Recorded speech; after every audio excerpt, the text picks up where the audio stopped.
Welcome to the Marvy Woods Football Academy podcast. In this season, I'm going to be speaking to academy managers from the Premier League, Championship, League One, League Two, and some Scottish clubs. As an academy parent myself, I want to bring some insight into how these academies are being run. I find that it's easy to approach coaches. I hear from players, ex-players, and parents on many platforms about their experiences in academies. But I do not hear from academy managers.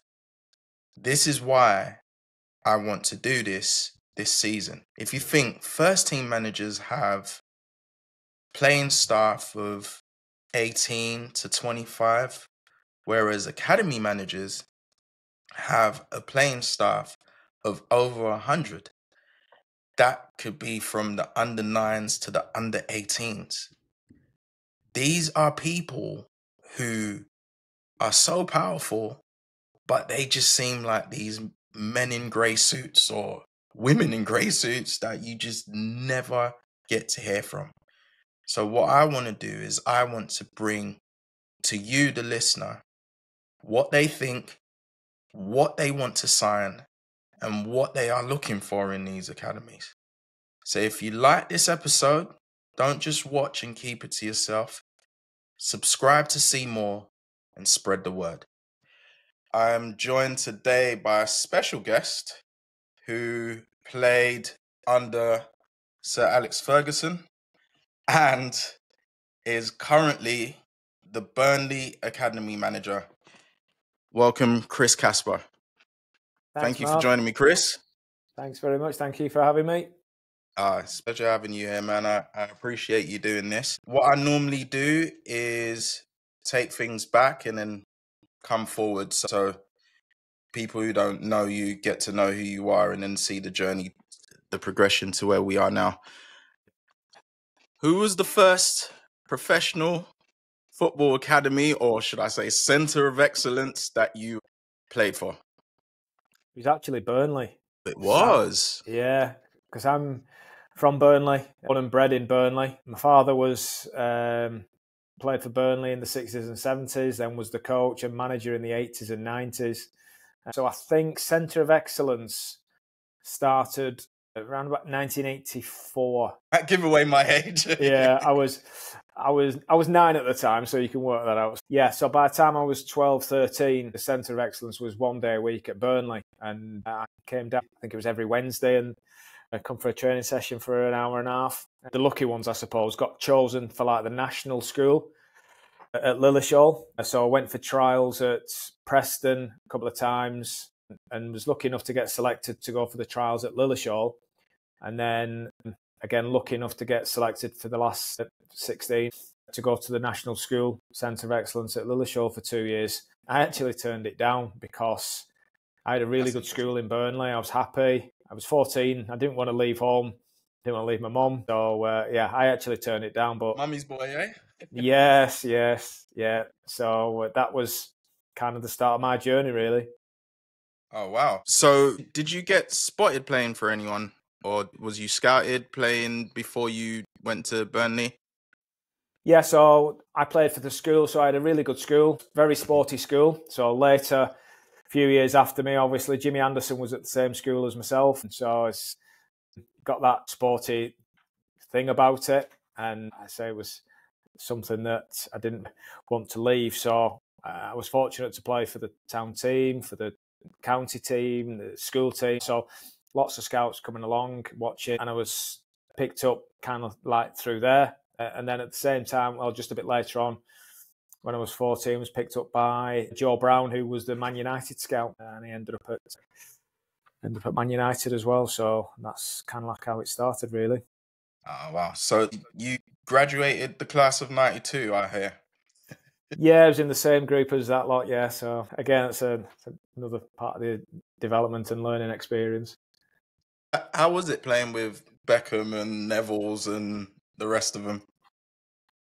It was fantastic. When we were young lads, David was on the same trials at Lilleshall. He never got in. David was kind of like a late developer, really. We were all young lads just playing football, really. I know it's a bit of a cliche. The only superstar, really, at the time out of that group that played in the Youth Cup final against Crystal Palace was Ryan. Ryan was playing regular for the first team, Ryan Giggs. But the rest of us were just, like I say, lads from around the area. Then obviously David come up from London, Keith Gillespie from Ireland. But that was it, really. And especially in that first year, even though we won the Youth Cup, we just got on with it. We just played football, really, and just enjoyed ourselves. But when you look back, you're privileged. And we knew we were privileged, but you look back, you're playing for the biggest club in the world and representing them. But we just had a fantastic manager, brilliant coaches, Eric Harrison, Nobby Stiles, Brian Kidd, World Cup winner, European Cup winner. It was just, like I say, it was just part of everyday life. I'd been there a few years, so I'd trained in the school holidays there, but going full-time from school, leaving school as a 16-year-old, I remember training with my idols, Brian Robson and Mark Hughes and Steve Bruce and people like that.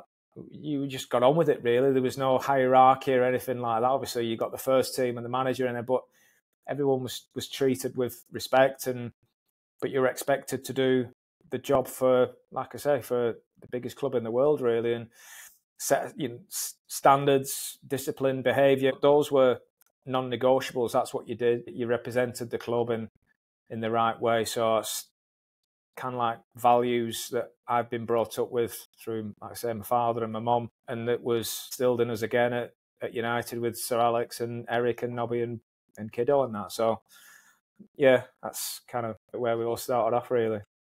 What was it like having Sir Alex as a boss? Before we carry on, because you hear all the stories. Was there an aura about him? What was it like for you guys?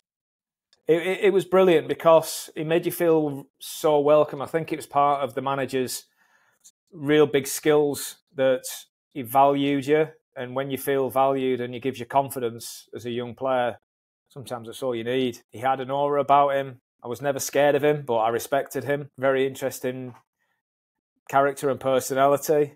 Very funny, but fierce determination, fierce loyalty. And again, values that you try and take forward into your own life, and again the stuff that I was brought up with as well. But yeah, it just instilled that in not just myself, but that group of people and the people that worked with him, that work ethic, that standards, the discipline, the behaviour, all these kind of things that are non-negotiable, but they don't cost anything either. Manners. And I hear sometimes stories of lads turning up late for this, and you just wouldn't dream about turning up late for a meeting or not wearing the right gear or anything like that. So those are the values, whether you're 35 years ago at Manchester United or here at Burnley or when I was at Salford or wherever. There's no excuse, no reason not to, to have those instilled into you. What is your thoughts on lads showing up late or regularly late, especially at Burnley? How do you deal with that? We don't have it very often. When I do, it does happen for whatever reason. If there is a special reason for it and, people let people know that they might be stuck in traffic or something like that, then you kind of accept that as a one-off. But what I would say is if it's a couple of minutes, it's a couple of minutes that they think that I can afford their time, and I would never do that to anybody else. It's a lack of respect for me more than anything. That's the thing. And what I would do, what we did at United. And again, I never saw it really at United, that you'd just start the meeting or start whatever you were doing, start the training session. And if you weren't there, then it was your hard lines and you missed out. So, like I say, it doesn't cost anything to have manners and, that punctuality, those kind of things, those standards that I keep on going on about. It's massively important. The rest, people, young players, I did. You have bad times, you have ups and downs. Any young player has never been through a bad spell. And I remember Paul Scholes as a 16-year-old. He very rarely trained with us in the first year as a scholar because he struggled with his knee, some kind of, I think it was Osgood Slatteris or something like that. He had pretty bad asthma. My son has that right now. Yeah, he had bad asthma. He came back in the summer and he was, chomping at the bit and ready to go. But, he had a tough time the first year. David Beckham didn't play up until the semi-final of the Youth Cup. So everybody has their ups and downs, which I get and I can accept. but I can't accept lack of standards, and I won't do that. So, who used to take you to matches? Mainly my dad, because he was involved. He was, like I say, a professional footballer, coach, manager. But obviously, if he'd got a game, then my mum would take me. My mum was a real pivotal part of my life. Both my parents are from South Yorkshire in Barnsley. Again, work ethic instilled in them that they instilled in me. Respect, manners, those kind of things. So it'd be either my mum or my dad. Because I came from a school that was a sporty school, there was a lot of football. And kind of like the carrot for that was that if you did your schoolwork, then you could go and enjoy yourself, play football. So I just think in life, whatever you do, and again, speaking to the young lads about it, get into good habits of doing things right. You might not enjoy doing them all the time. You don't enjoy every lesson that you're going at school. You might not enjoy every training session. You might not enjoy every education session. But do it right. It becomes a habit. Because if you don't do it right, that then becomes a habit of not doing it right. So I hear that. Basic stuff like, I always ask what the car conversations were like because as an academy parent, car conversations are very crucial, especially whether you have a good or a bad performance. What were the car conversations like when you didn't perform very well? Yeah, so again, I was fortunate my dad had that background. I very rarely had a negative conversation with him because he knew how difficult it was to come through. He was an apprentice at Rotherham before he came to Burnley. He knew how difficult it was and the ups and downs and the challenges. The one thing, like I say, I think I'd like to think that people would never label at me would be that you never tried. And he always knew that I'd try my best. And sometimes we'd talk about, what I could improve on, but it was never talking about mistakes and things like that. And this is where academy parents have got to be very, very careful. And we try and do a lot of work with our parents that the conversations that you have with your children are very, very powerful. Now, I'm in a situation, all right, my son is at Burnley as well. He's actually here. He's the under-21s goalkeeper. He's been here for 8 years. So I've seen it from both sides. So I've been obviously working at Burnley, but I've known Burnley for a long time, obviously growing up here. But he's been at the academy for over 8 years, and having some of those conversations, especially as a goalkeeper, when you make a mistake as a young goalkeeper, you've got to be very, very careful because as a parent, I can understand you get so disappointed when your lads make a mistake because you just want them to do so well. But they don't make mistakes on purpose. So you've got to make sure that you support them as much as you can. And by that, I mean, you've got to be realistic, but at the same time, you've got to be positive, give them confidence. And the most important thing for me, Marv, is you have to make sure they love the game. Because if they don't love the game, you've got no chance. It can't be. And what is love? Define love that. is enjoyment, going out there every single day, loving playing football, bouncing into training, enjoying your football, enjoying your work. Like I say, you'll have ups and downs, but that love of the game, because it can't come through. And I've seen it over many, many years of being involved in the game, that I think sometimes parents live their dreams through their children. And sometimes the children, this might, for some people, this might sound a bit strange, but some children actually don't want to become footballers. And even though they're at academies, sometimes they've been pushed into it with the parents. They might actually be half good at football, but actually, really, they don't want to become footballers at the end. They don't enjoy it enough to become. It has to be a labour of love. You've got to live, breathe it 24/7. You've got to be disciplined. You've got to make sacrifices. The parents have got to understand that that's life. I remember especially when my lad started here as 11 years old, and it was tough because he was going into a tough group. And there were times early on when he got into the car, he was a bit quiet. And I would say to him, look, you don't have to come back. If you don't enjoy it, I'm not 100% bothered what you want to do. If you don't want to come back, that's entirely up to you. But like I say, I've seen it with my own eyes, parents pushing the children too much. Let the coaches be the coaches and let them do their job. And the role of the parents, and I've spoken to the parents here, you're there to support the children and give them love, give them the confidence and help them and support them in that way. How was it like for you? As you say, your son came through a really good group. So I take it you had a really good group as well. What was it like for you seeing really good players who didn't make the grade? Like maybe players you thought would make the grade and they got released. What was that like for you? Frustrating that I probably didn't have a tenth of their talent. If I would have done, then I've done a lot better in my career. And my career got cut short through injury. But I So know I've what was different spoken. with you and them? I think just probably mentality. Just the way I was brought up, professional. I was a professional when I was young. I used to come in the school holidays, like I say, I'd either train at Man United, train at Burnley. When my dad was at Bury, I trained with the apprentices there, and so I knew what the professional environment looked like, even from a young age. I think that mentality, they just didn't understand and just didn't push themselves enough for whatever reason, and maybe they didn't want it enough. But I have had conversations since I've finished playing, and I've met up with players who didn't quite make it or didn't fulfil their full potential, their regrets, and they look back and go, I didn't do this, I didn't do that. They get it now because they're more mature and they understand it, but at the time they didn't get what needed to be done and what it took to become a good footballer. Can I have a definition of what that mentality is? I think you have to be obsessed with wanting to be the best that you can possibly be. And if you're not, and you don't push yourself, then you won't succeed in anything in life, let alone be a footballer, let alone you'll have done what you've done.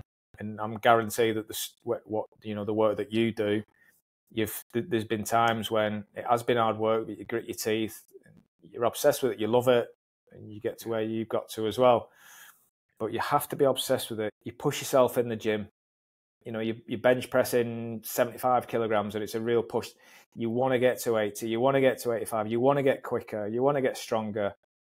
You're If you setting don't goals push for yourself, yourself. absolutely. But if you don't push yourself, you'll Yeah. never get anywhere. Okay, so you said 14, you went to United, 15, 16, girls, drink, drugs, distractions comes along, parties. Yeah, he knows what I'm talking about. How does Chris Casper deal with such new horizons that comes his way in Yeah, comparison no, football? yeah. Believe it or not, that wasn't really my bag, mate. To be fair, I very rarely drank. But what we would do is at the right time, if you went out, with the lads and the group of lads, then you did it at the right time, and you wouldn't jeopardise your, a training performance, definitely not a game, and things like that. So you grew up, but it wasn't the focus, going out to parties and all that other kind of stuff. It just wasn't what we were about, really, or what I wasn't about anyway. Some of the other lads, yeah, they pushed the boundaries a little bit, but at the end, but what I would say is, if they did, I guarantee when it came to training and came to games, they were right at it. They would push themselves, and so it had not affected them. That it was that mentality that if you work hard, you play hard, and or you play hard, you work hard, I suppose. So that's like I say, that was the mentality, and that was the way I was brought up. Like I say, being a professional, what I saw in my dad. Did you have any specific routines that you used to do to make you a better player? Not really. Just I'd say a bit of. It was in the days before performance analysis and psychology and all this kind of stuff. So you just prepared right. You thought about the game, you thought about your performance long before, like I say, all the new roles came along, and that's what you did. You spoke to the coaches about it. The coaches were blunt, very honest, very fair. Knew when to put an arm around you, knew when you needed a bit of a kick at the backside and whatever, and poked you a bit to get a reaction out of you. And proper coaching, what I would say, is not just about sitting behind a laptop. It's about understanding players, understanding games, and all this kind of stuff, and the nuances of what it takes to become a top footballer. But that was why we had such good coaches, because they understood the game. How did you deal with injuries? Badly. I would always try and recover too quickly from Emotionally? injuries. No, physically, really. Emotionally, I wasn't too bad, but physically, before my main injury, physically, I would try and get back as quickly as possible. Sometimes when you're injured, you've just got to take your medicine and say, well, okay, I've pulled my hamstring. I'm just going to have to be after 4 weeks, 5 weeks, whatever it's going to be. I'd always go, well, I'm going to get back in 2 weeks. And sometimes that can have a knock-on effect. My main injury, when I got injured when I was playing for Reading, emotionally was very, very. It was a lot more difficult, and then ultimately finished my career when I was 26, and I never played again after when I was 24. That was a lot more difficult emotionally, psychologically. It changed my life, changed my career, changed everything about me in one split second.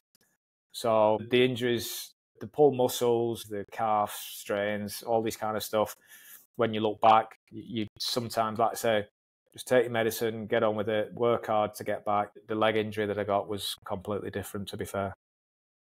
So now you ended your playing career. How did you transform into like academy football? And is Burnley your first academy job?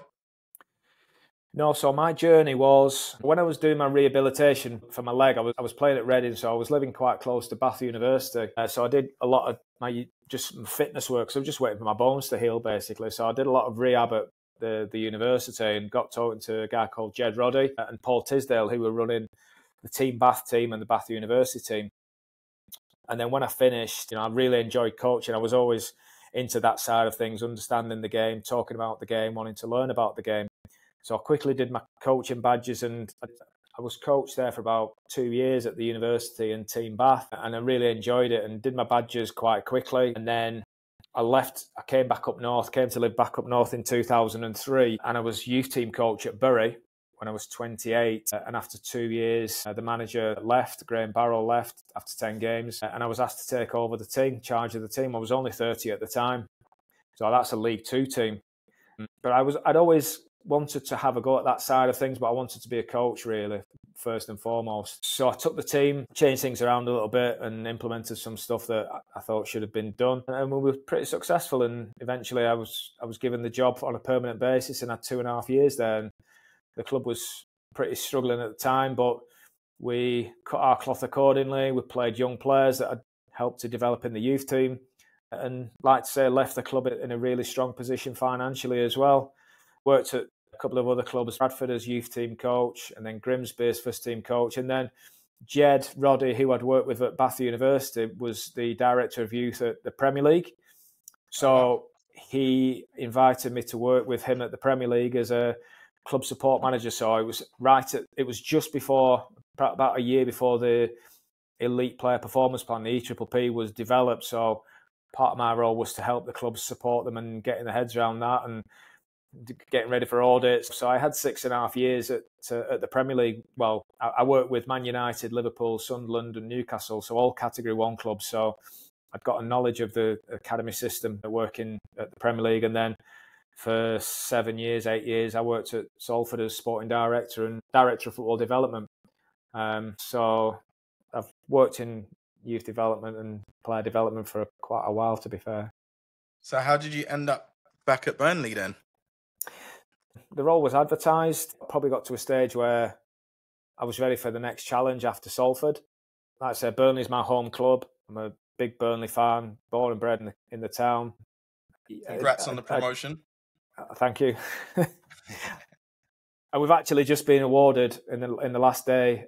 We were a Category 2 club, now we're a Category 1 club. So it just opens so much more opportunity for our young players to develop as well. So I knew the ambition of the club. The owners are outstanding and supportive of young players and the development of the academy. So for me, to get the job was a dream move for me, and just thankful and grateful that I could get it. Well done. So for those who don't know, can you explain what being a Category 2 club, now a Category 1 club means? And how do you become a Category 2 or Category 1 club? Yeah, so there's certain criteria that you've got to hit. So the Category 1 clubs, for example, are Arsenal, Liverpool, Manchester United, Man City, Everton, Chelsea. Every 3 years, you'll get audited against a 4-day audit where the auditors will come in. It's a bit like an Ofsted inspection, really. And then you'll get awarded your category status after that 4-day audit. But you have to have certain criteria in place, certain facilities, certain roles, members of staff. You have to have mandatory positions in the academy to get to category status. There's 4 levels of category. So your owners have invested heavily in the academy, I take it. Yeah, like I say, financially and supportively, with the resource that they've allowed us to be brought in, but also the interest that they take in the academy as well has been outstanding. I couldn't speak highly enough of them for doing that. What does youth development mean to you? I think youth development is about opportunity. I go back to the opportunity that we were given at United. The manager put confidence in you, love developing young players. They give the club a connection with the fan base. Fans love to see one of their own coming through, and it means so much to the club when that happens. It's making sure that there's an opportunity, but the players have to be good enough as well. With our responsibilities in academies to make sure that the players are as prepared as possible for the first team. Until they actually go up into the first team environment, you just don't know how they're going to survive and how they're going to react. But you can do everything you can, you've got to do everything you can to prepare them for that. Does results or development, what's priority for you? Development. Yeah. I would never take away, because when I was a young player, even when I was playing for school and whatever, it was about winning. I just wanted to win. So players in the academy, you don't have to mention winning to them because everybody wants to win. That's why you're a footballer. But our longer term goal isn't about winning leagues. It's nice when you win leagues because obviously it shows you've got good players. But my philosophy is the academy will get judged not on winning trophies, but the amount of players that we get into the first team and into the wider game, and the return on investment. There's no return on investment in winning a championship or winning a league, which is nice, like I say, and it's a reflection of the hard work that the staff do. And but ultimately, it is about our young players getting into the first team and developing as footballers. Do you organise tours, academy tours for your boys, and what do you think the benefits of that are? Yeah, all the age groups go on international tours. I think it's good that it allows the coaches, you get to know the players, get to know the characters. Sometimes when they come into the building, then they leave, you don't get to know the true player. So I think that's really important. It gives the players other playing experiences against different types of opposition instead of the normal opposition that they get on a Saturday and a Sunday. They're playing against, our 14s have just come back from Italy. Oh, wow. And some of the more unusual arts and things like that goes on in international European football, they witness that.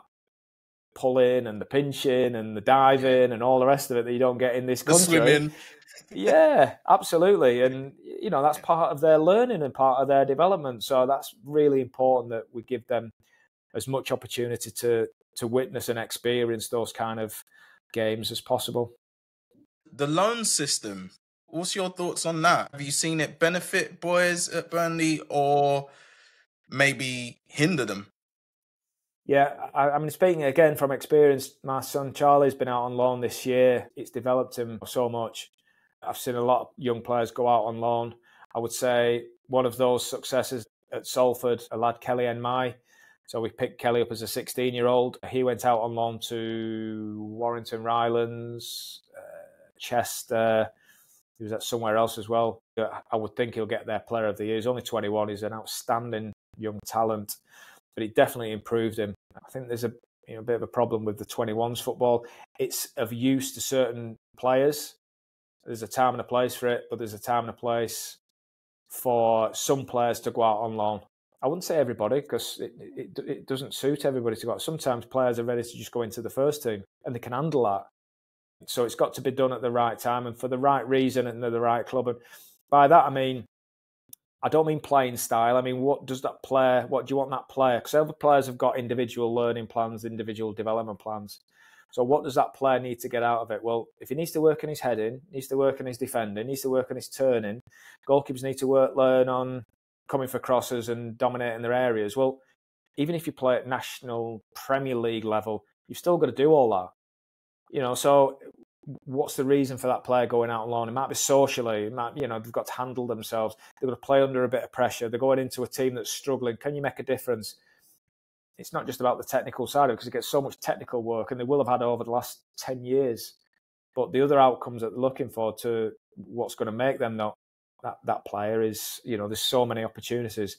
But it's got to be planned. It's got to be monitored, and like I say, it's got to be that. I think the most important thing as well is the support for the player when they do go out. I think that's massively important as well.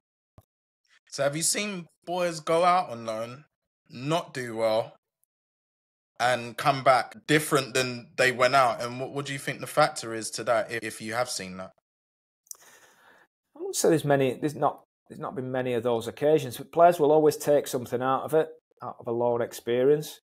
And it might be they struggle to get into the team to begin with. So that might be the reason to leave them there and say, well, you've got to show some resilience, you've got to fight to get in the team. There's no right. We don't ever send a player out to a team saying you have to play this player. We send them out saying you've got to give them an opportunity, and if they're good enough, then we'd like them. We'd like to think that they should stay in the team. But if they're not performing, you take them out of the team. That's the manager's got his job to look after as well. Yeah. What's the difference, do you think, between grassroots and academy football? I think there's a massive gulf in. I would say in the category 1s and 2s, I think the facilities, the support, the level of coaching. Category 3s, obviously, it's a little bit more closer to grassroots in the younger age groups.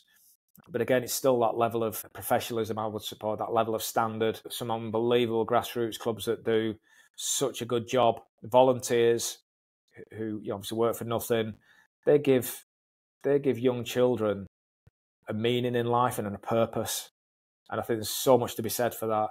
So they are, for me, grassroots, they are part of the academy system. They do play their part, and obviously the recruitment ground for players, and the academy is the next step after the grassroots if they're good enough. Have you ever come across dealing with a parent who's upset that you're playing their child outside of their favoured position? And how do you deal with that? Yeah, I think you just tell them that I think the big thing, you have to be honest and say, well, why are you playing that player in that position? Well, one, somebody else might be playing in front of him that might be better at this moment in time. We want to give them or see them in another position. That position might benefit them for their individual learning plan. So, say, for example, a centre-half that needs to work on his feet and move the ball quickly and things like that, we'll put him into midfield. So long as you can justify a reason, and if you can't justify a reason to a parent, then you shouldn't have moved the player out of the position in the first place. Have parents ever shaped your decision on signing a good player? No. With all respect, You telling the truth, Chris. I wouldn't interfere with a parent about whatever role they were doing, and I wouldn't expect. I think parents play a massive part in player development. Like I say, so long as they say the right things to the players and encourage them, that's their role. And I've told the parents here that that's their responsibility. They've all got their opinions, and they've got every right to their opinions, and I respect their opinions. But this is why we're qualified in this side of things. Do you liaise with schools and look at school reports for players, and why do you do that? Yeah, really important. So our under-13s to under-16s come out on a day release programme. 13s, 14s come out on a Thursday, 15s, 16s come out on a Tuesday. So they're in the club all day. So we backfill and compensate their education. But it's important that we have regular communication with the schools, because if we can help in any way, we can use coming into training. If a player isn't pulling his weight at school, and by that I mean, not turning up, his attendance isn't very good, well, they won't come into train. We'll take that away from them. If the grades are not great, but they are doing everything they can, then we can say, look, it's up to the parent. They can take them out of day release, but what we will do when they come into day release, we will help and support them as much as we can, educationalise. And we might actually do some extra education with them and give them some one-to-one tuition, because education is massively important. So, yeah, we do communicate. Our full-time head of education does a great job, to be fair. So what do you do on day release? And how many days a week do the boys train? Obviously, we've got the evening sessions, but then, like I say, 13s, 14s will come in all day Thursday.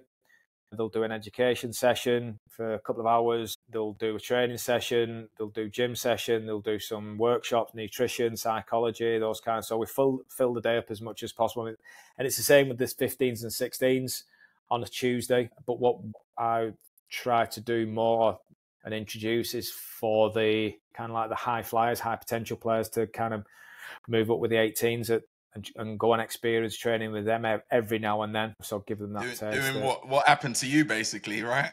Yeah, absolutely. Yeah. It didn't do us any harm. Yeah. Well, you said nutrition. So do you think that diet plays a big part in football now? I think it does. Yeah. I think the game has evolved over the last 30 years. And I signed at United in 91. Are there better players around now? Technically, I mean, Eric Cantona could play in any team still these days when he was at the top of his game. Ryan Giggs, Dennis Irwin, Roy Keane. So the game's not changed in that side of things. The only thing that's changed really is the pace of the game, the strength of players, the surfaces they play on.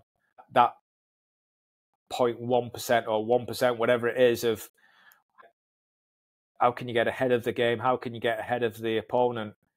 And you're quicker and you're stronger. And obviously with that is nutrition, about getting about the pitch, being quicker than your opponent.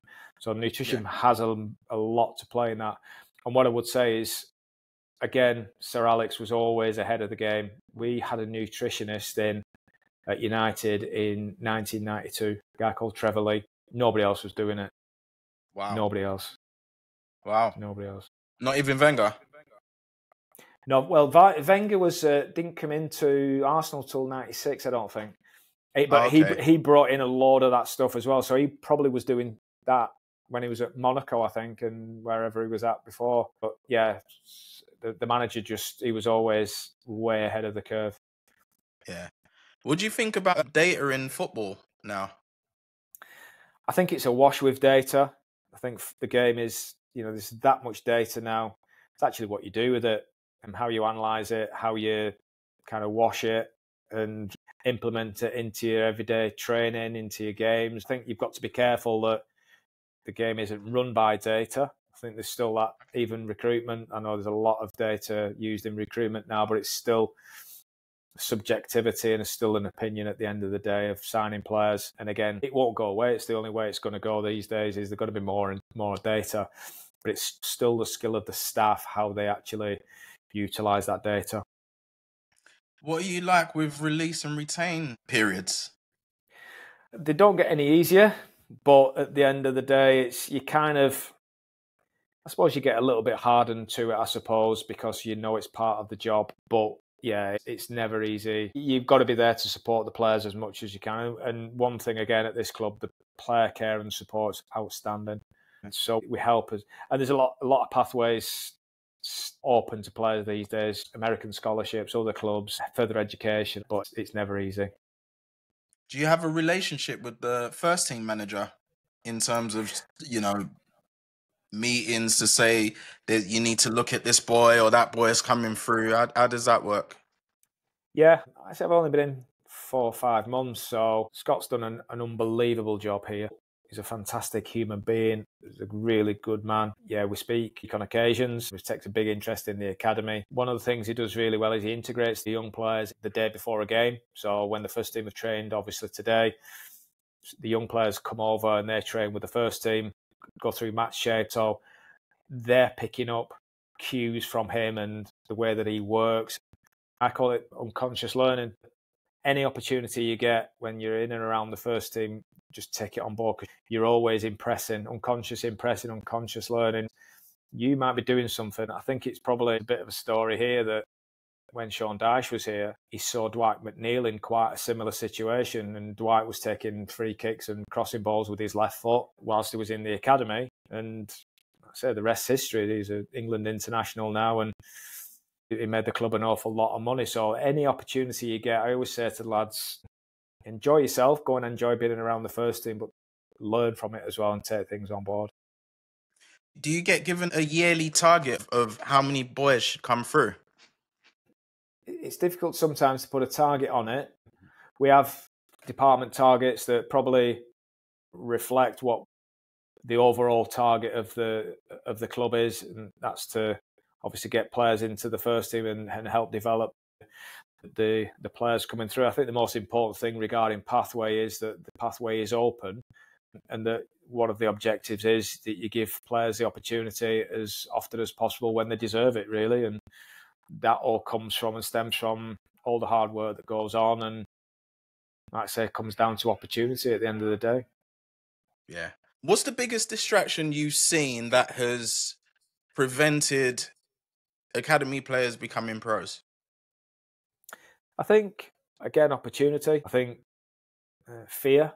I've seen it so many times at so many big clubs where, everyone spouts on about how good their academy is, and they get a couple of injuries in the first team, and all of a sudden there's a crisis, and you think, well, why don't you just push your young players up? But managers, I think, are a bit afraid to do that. They might not know the players. They might not take a lot of interest in the academy. So ultimately, there's a lack of trust there. They're that concerned that the tenure of a lot of managers is very short. So the lifespan of a manager is pretty short, or can be. And they're only 5 or 6 poor results away from possibly getting the sack. So there's lack of trust at times. Whereas it goes without saying, the most successful manager in British football showed an unbelievable amount of confidence in a group of young players. It proves it works. One thing young players will never do, they'll never let you down.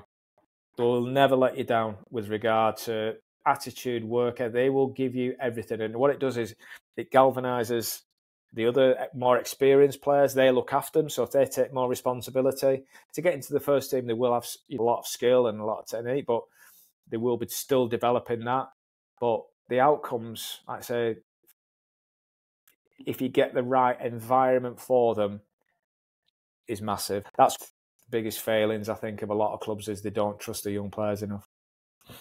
What advice would you give an academy player who's about to be a scholar? What difference do you see in that transition? What is the difference that an academy player would need to do to become a scholar?